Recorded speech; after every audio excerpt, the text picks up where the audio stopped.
안녕하세요. 경제창위 이재한입니다. 한 주간 행복한 투자 하셨습니까? 어쩌면 이제 이번 조정 기간 동안 행복하지 않으실 수도 있는데, 오늘은 아마 이제 조정에 대한 우려감이 좀 커질 것 같아서, 조금, 시장에서 한 발 물러나서 우리가 좀 전체적인 부분을 좀 보자라고, 말씀을 좀 드리려고 합니다. 보통 이제 이걸 제가 평소에 강조드릴 때 추상도를 좀 높게 보자라는 말씀을 드리는데, 사실 이 추상도를 좀 낮게 보면 상당히 감정적인 요소에 많이 휘둘립니다. 그러니까 지금은 어쩌면 시장이 전체적으로 애널리스트나 전문가나 혹은 이 시장에 참여하고 있는 주체들이 조금은 감정적이지 않나라는 부분 때문에 추상도를 조금만 더 높여서 보자라는 말씀을 오늘 좀 드리려고 합니다.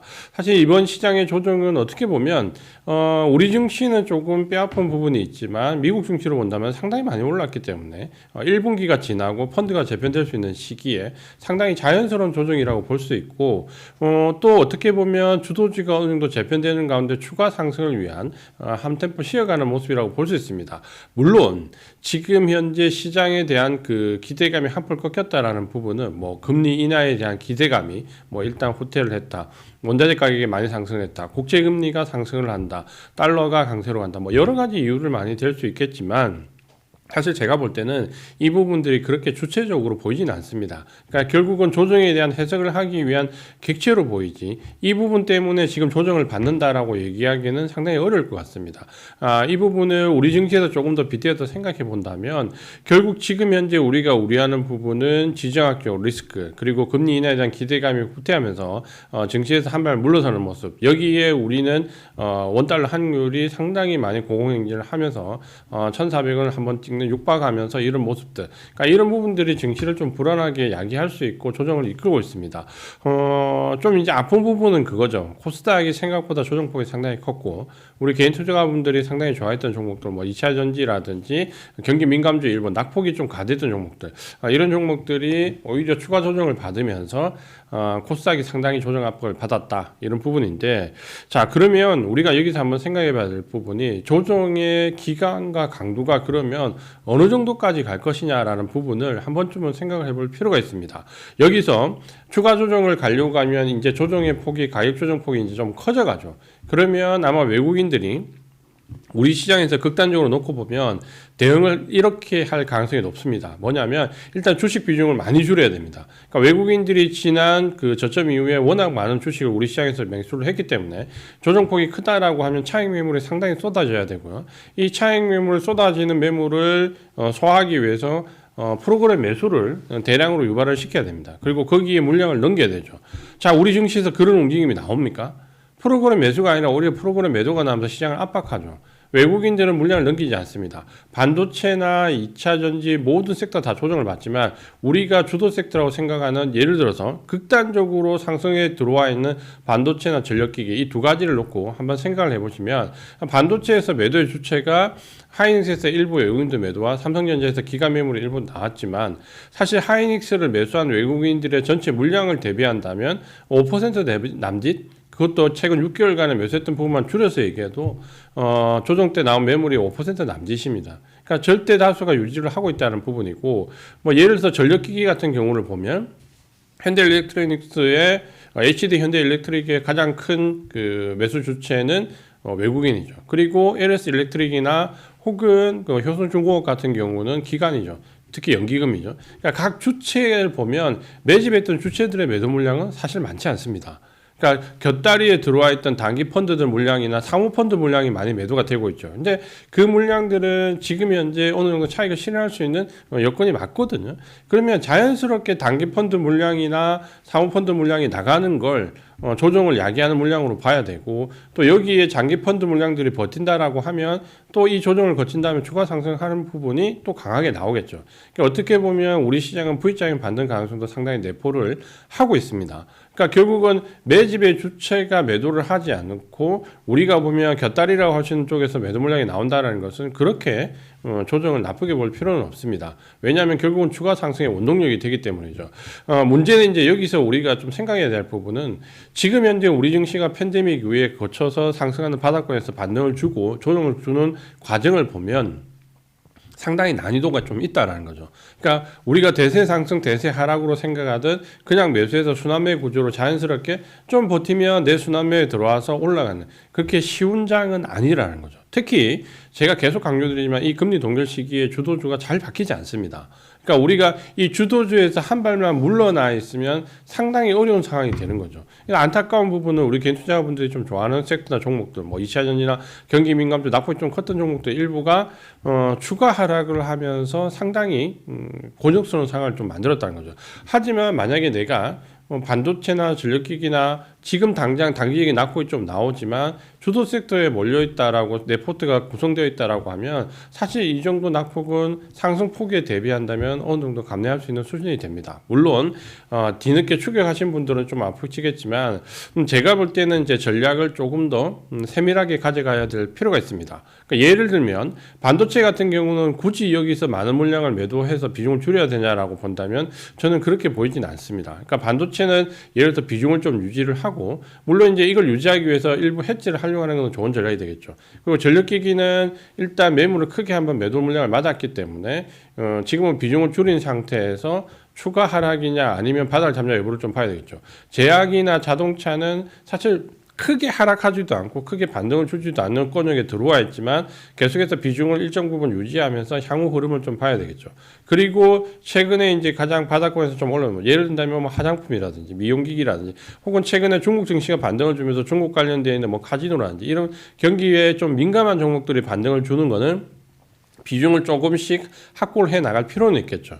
그러면 여기서 우리가 가장 크게 아마 개인 투자자분들이 궁금하거나 어려운 부분은 결국 2차 전지일 겁니다. 그러니까 결국 우리가 기대했던 공매도 한매는 2차 전지에서 나오는 게 아니라 오히려 경기와 관련되어 있는 종목들 쪽에서 뭐 화장품이라든지 이런 혹은 미용기기라든지 이런 쪽에서 오히려 공매도 한매가 더 크게 들어왔죠. 그러다 보니까 지금은 상당히 어려운 코너에 몰려 있고 테슬라나 알보말이 바닥을 잡는 모습을 보여주지 않기 때문에 대장주들이 바닥을 확보하지 못했기 때문에 계속해서 추가적인 어려움을 좀 겪고 있죠. 그러니까 이런 부분들을 본다면 시각을 좀 바꾸셔야 될 시기도 사실은 지금 좀 필요합니다. 뭐냐면 어쩌면 이번 조정이 그동안 반도체가 너무 올라가서 못 샀어. 혹은 전력기기가 너무 상승만 해서 사지를 못했어. 매수를 못해서 하는 분들이 어쩌면은 이번 조정 구간을 활용해서 과감하게 내가 물려있는 포트에서 주도주로 좀 바꿀 수 있는 계기가 사실 이번 가격 조정 구간이 나오는 이 조정 구간이 어쩌면은 마지막 구간일 수도 있습니다. 그러니까 제가 왜 이렇게 계속 긍정적으로 말씀을 드리냐라고 하면 요 지금 보이는 차트를 한번 잠깐 볼까요? 요 차트를 잠깐 보시면은 제가 그 차트를 두 개 준비하는데 하나는 구리 가격입니다. 그러니까 구리 가격에 대한 부분인데 이 구리 가격에 대한 부분은 뭘 말씀드리고 싶냐면 당연히 그 드리고 싶은 말씀입니다. 닥터 쿠페 경기 이 여기와 관련된 발언을 좀 드리고 싶은 거죠. 뭐냐면 최근에는 뭐 AI 관련되어 있는 전력 수요 때문에 구리가 올랐다라는 얘기도 하지만 어쨌든 구리는 경기를 나타내는 바로미터입니다. 그러니까 구리 가격이 상승한다는 것은 가장 신뢰할 만한 경기 지표 중에 하나가 되거든요. 어쨌든 지금 현재 미국 증시가 금리나 기대감이 후퇴하면서 증시가 조정을 받지만 고용 지표 나쁜가요? 경기 지표 나쁘게 나오나요? 사실 우리가 가장 베이직하게 봐야 될 경기 관련되어 있는 고용 관련되어 있는 지표들은 거의 나쁘게 나오지 않습니다. 오히려 지금은 경기 연착륙에서 노른징에 가까운 발언이 나오는 시기잖아요. 그걸 본다면 지표가 좋게 나와서 금리나 기대감이 후퇴하는 것은 단기적으로 악재로 받아들일 수 있지만 사실 중장기로 보면 증시는 호재입니다. 그러니까 요 얘기를 꼭 드리고 싶었고 또 한 가지는 최근에 원자재와 관련된 부담, 금리, 인플레이션이 조금 둔화되는 부분에 대한 우려감이 많이 말씀을 드리는데 사실 저는 이게 그렇게 나빠 보이지는 않습니다. 그러니까 결국은 경기가 좋아지면서 원자재 가격이 어느 정도 올라가야 되는 거 맞고요. 우리가 우려하는 것은 예를 든다면 지정학적 리스크 때문에 말도 안 되는, 그러니까 정상적인 경기와 연관돼서 원자재 가격이 상승하는 것이 아니라 뭐 지정학적 리스크나 이런 부분들 때문에 말도 안 되는 그 인플레이션 부담감을 주는 에너지 쪽이 나오지 않을까라는 부분인데 지금 보시는 차트를 하나 보시면 천연가스와 원유 가격입니다. 그러니까 원유 가격은 지금 현재 상승을 하고 있지만 천연가스 가격은 보시면은 상당히 많이 떨어지고 있습니다. 그러니까 이게 뭘 의미하냐면 결국 지금 현재 원자재 가격은 수요에 기반을 해서 올라간다라고 보시는 게 맞을 것 같고요.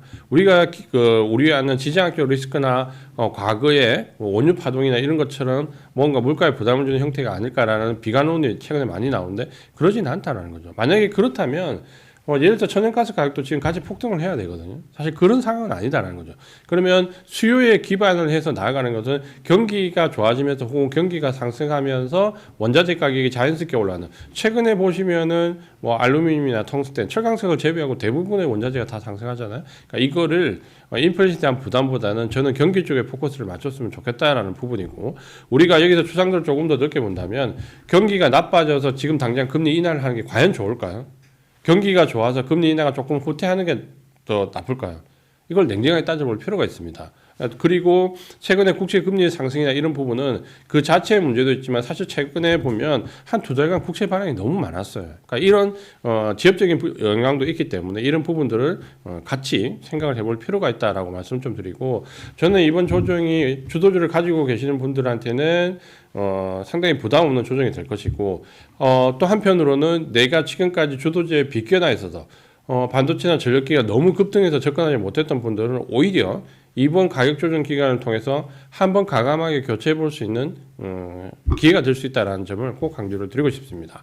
지금은 어쨌든 반도체나 전력기기나 미용기기나 실적 기반으로 가는 섹터들, 그리고 제약이나 자동차에서도 개별적으로 실적이 좋은 종목들, 그리고 경기 민감주에서도 지금 최근에 보시면은 뭐 화장품을 비롯해서 제가 2주 전에 말씀드렸죠. 에스티로더 미국이 바닥을 쳤다라는 실적이 개선될 거라는 레포트가 나온 이후에 대부분 글로벌하게 화장품주들이 다 같이 올라가거든요. 그러니까 이렇게 실적 관련된 모습의 종목들에 좀 축약을 해서 지금은 철저하게 마치 이번 조정을 거치면서 금리 인하 혹은 매크로적인 지표 이런 게 중요할 것 같지만, 제가 볼 때는 이번 한 주를 고비로 중동의 뭐 리스크라든지 혹은 금리 인하에 대한 부분은 이제는 철저하게 실적 개별 기업 실적으로 갈 가능성이 상당히 높습니다. 그래서 지금은 섹터 전체가 완전히 좋아지거나 혹은 개별 종목이라 하더라도 실적에 기반을 둔 종목들, 이쪽으로 이번 조정 기간을 통해서 포트를 어느 정도 재편하신다면은 제가 볼 때는 상당히 좋은 기회가 될 수 있다라고 좀 보여지고,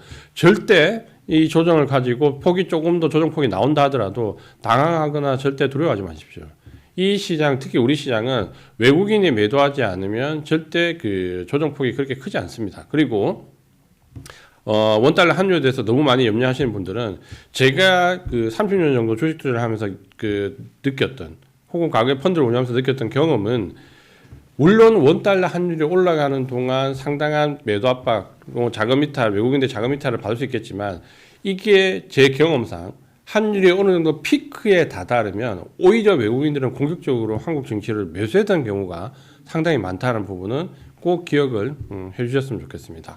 이번 주 경기 창위는 좀 글로벌한 리스크와 조정폭이 좀 많았기 때문에 매크로적인 부분은 좀 많이 말씀을 드렸고요. 저희가 계속 강조를 드리지만 좀 더 자세한 내용이나 시황에 맞는, 저희가 지금은 라이브 방송보다는 녹화 방송을 하기 때문에 좀 더 시류에 빠른 대응은 네이버 밴드 경제의 창을 찾아서 들어오시면 당일 데이터들은 좀 보실 수 있고요. 그리고 5월달 저희가 개편을 하면 이제 본격적으로 라이브 방송을 시작하게 되는데, 제가 3프로TV나 매일경제, MTN에서 새벽 방송을 4, 5년 가까이 오랫동안 했었습니다. 주로 매크로 시황에 관련된 부분을 했는데, 그거를 국내 정치와 함께 놓쳐서 매일 아침 만날 예정이기 때문에 꼭 기대를 가지고 주위에 많이 소개를 좀 해주셨으면 좋겠습니다. 이번 주 경제창 위는 여기까지 말씀을 드리겠습니다. 이재현이었습니다.